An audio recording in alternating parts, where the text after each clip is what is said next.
पत्नी सत्संगी थी, विवेकी थी।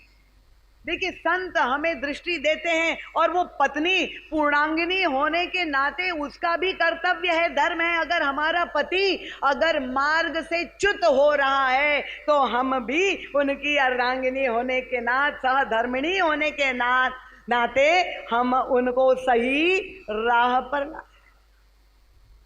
संत मिलन सम सुख जग नाही जब कहते हैं, दरिद्रता निवारण सुदामा की कैसी हुई? वो संतत्व कोई व्यक्ति, कोई विशेष वेशधारी में ही नहीं, आपकी पत्नी भी संत हो सकती है, वो भी गुरु हो सकती है, जो आपको सही दिशा और दृष्टि देते।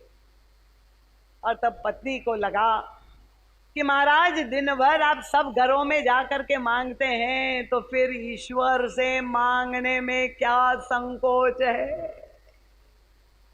महाराज जी कहते यहीं पे सुदामा का मनोविज्ञान समझ में आ रहा है कि वो जो एक ब्राह्मणत्व का अभिमान, वो केवल दरिद्र ही नहीं था, पर बौद्धिक दृष्टि से भी ये इनका आंतरिक अभिमान जो है वो उसे ईश्वर के सन्मुख जाने में बाधक बन रहा था।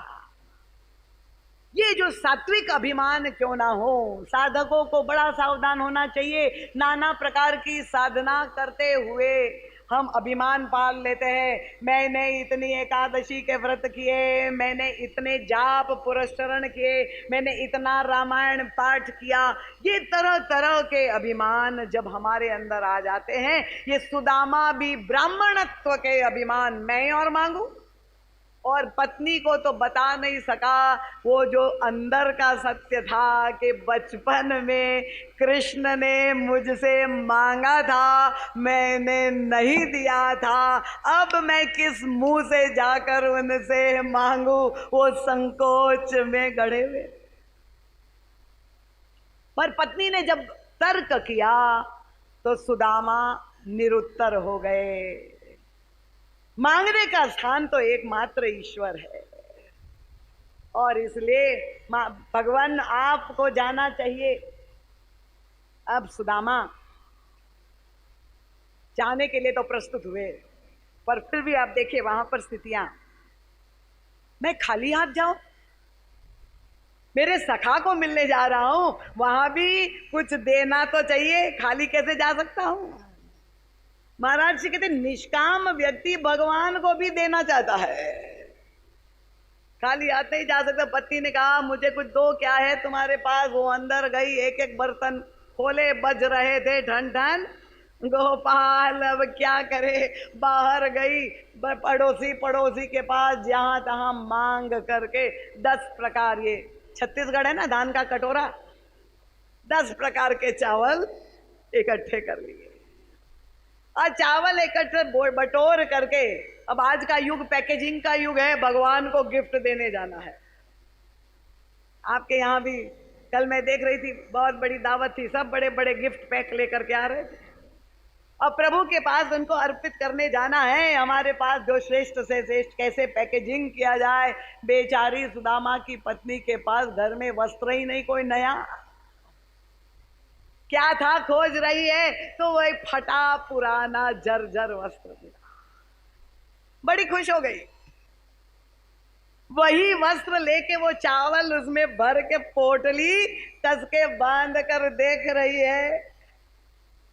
सुदामा को तो लग रहा है मैं बड़ा निष्काम हूं, भगवान को भी दे के आऊंगा, पर उसकी पत्नी बड़ी विवेकी थी, समझ गई कि मेरी सकामता का संदेश कृष्ण के पास पहुंच जाएगा। जब ये फटी हुई पोटली देखेंगे तो मेरी दरिद्रता की समस्या का समाधान हो जाएगा, उनकी सकामता का संदेश चला जाएगा। बड़े प्रसन्न होते हुए सुदामा द्वारिका पहुंच गए। देखिए जीव की स्थिति, मैं कृष्ण को अपने सखा को भेंट करने जा रहा हूं, और जहां पहुंचे द्वारिका और प्रभु का ऐश्वर्य देखा। सुदामा के पास कोई शब्द नहीं, वाणी निकल नहीं पा रही है। वहां द्वारपाल खड़े हैं, परिचय पूछ रहे हैं, पर प्रभु का ऐश्वर्य देख करके जीव जितनी भी साधना आपने की हो, पर भगवान के ऐश्वर्य के सामने अपनी साधना का अभिमान टिक पाएगा?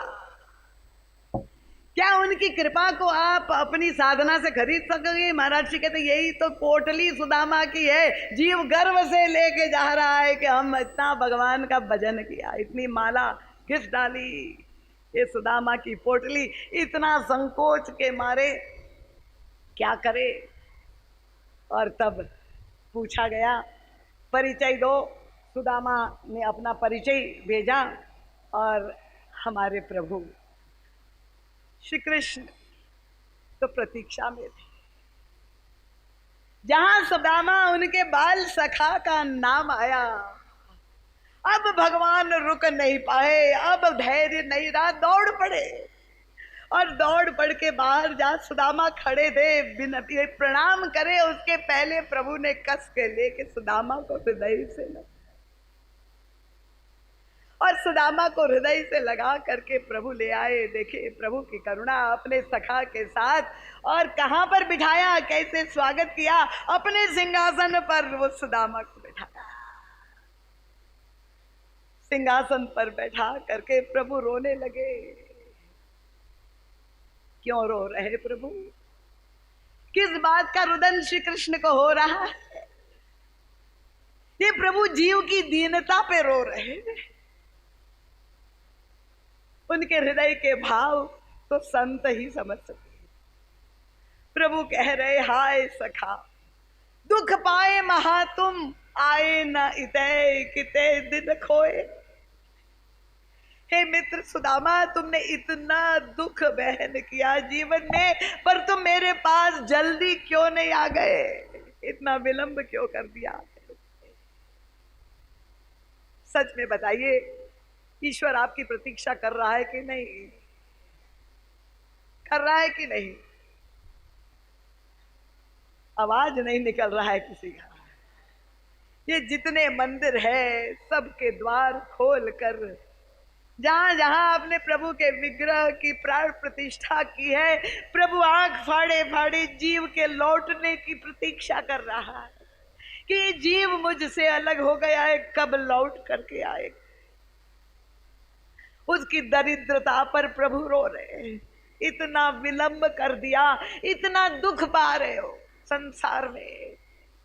मैं तेरा सुख सखा, तुम्हारी सारी समस्या का समाधान करने वाला बैठा हूं, पर वो जीव का स्वभाव है, वो विमुख ही जाता है। चाहे वो संत हो, चाहे भगवंत हो। वो स्वामी जी कहते हैं, मेरे सारे कार्य ही ऐसे हैं प्रभु कि मैं आपके विमुख ही जाता हूं। प्रभु ने चरण प्रक्षालन अपने आंसुओं से किया। और तब अब सुदामा की स्थिति क्या थी? एक नई छवि हमारे प्रभु की संसार के सामने आ गई।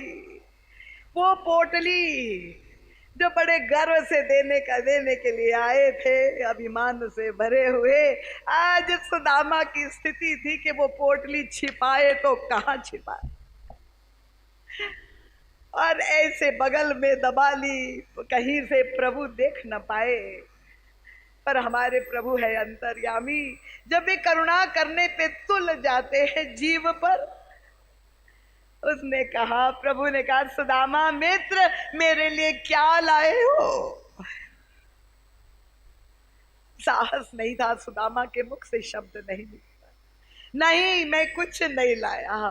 तुम्हारा स्वभाव नहीं बदला मित्र, तुम पहले भी झूठ बोलते थे, अब भी वैसे ही रह गए। ऐसा हो नहीं सकता है, मेरी भाभी ने जरूर मेरे लिए कुछ भेजा होगा। भगवान कृष्ण कहते, ये सुदामा अपनी पोटली छिपाने का जहां प्रयास कर रहे, भगवान श्री कृष्ण से कुछ छिपा है क्या? चाहे आप अपनी तिजोरी में छिपाओ, चाहे अपनी पोटली में छिपाओ, क्या इनसे कुछ छिपा पाओगे? अगर लेजर बीम की दृष्टि आपको लगती है, भगवान की आंखों में कौन सी शक्ति है? प्रभु ने कहा नहीं सखा, मैं जानता हूं तेरा स्वभाव, जरूर लाए हो तुम, मेरी भाभी ने भेजा है। और प्रभु लपक पड़े और लगक पड़े, वो जो पोटली छिपाने की जगह पे छीनने का प्रयास कर रहे हैं और सुदामा बचाने का प्रयास कर रहे हैं। और जो जीव और भगवान, प्रभु भक्त और भगवान में जो छीना जपटी हो गई, वो पोटली फट करके पूरा चावल बिखर गया, सारा चावल जमीन पर गिर गया। और तब हमारे प्रभु क्या कितने भूखे हो गए। सच बताइए, आप लोगों ने कितनी बार 56 भोग लगाए हैं भगवान को, मंदिरों में जाके दर्शन भी किया होगा, पर क्या किसी ने श्याम सुंदर की ये छवि देखी जो आज सुदामा के सामने द्वारिकाधीश की स्थिति है कि जहां चावल बिखर गया है जमीन पर, और ये द्वारिकाधीश जमीन पे बिखरे हुए गिरे हुए चावल उठा उठा करके और मुट्ठी भर भर के खाने लगा। इतना भूखा हो गया भगवान। किस बात की भूख लगी है? कितने भोग आप लोग लगाते हैं? क्या कभी इनको इतना भूखा पाया है भगवान को? जमीन पे पड़े हुए सारे महल के दास और दासी, सारी पटरानी रानी, सारे लोग दर्शन कर रहे, संसार वाले दर्शन कर रहे, प्रभु जमीन पे पड़े हुए चावल खा रहे। और तब वो संत ने देखा श्याम सुंदर चावल चबा, उनका नहीं नहीं, ये तो संत के पास ही वो दृष्टि हो सकती है। उनका चाउर नहीं चाब्यो, अरे चाब्यो दारिद्र सुदामा को, ये सुदामा की दरिद्रता चबा रहे श्याम सुंदर। ये जो उसकी बौद्धिक दरिद्रता, अहंकार जनित दरिद्रता, संस्कृति मूल शूल प्रद नाना सकल शोकदायक। महाराज जी कहते हैं भगवान राम अपने सारे सखाओं की दरिद्रता मिटाने के लिए चल करके गए, पर सुदामा के पास भगवान कृष्ण चल करके नहीं गए, सुदामा को चल के आना पड़ा। ये दोनों लीलाओं में, दो युगों में, दो अवतारों की लीला में जो पार्थक्य है, उसके पीछे मनोविज्ञान समझिए सूक्ष्म तत्व है। श्री राम किंकर प्रभु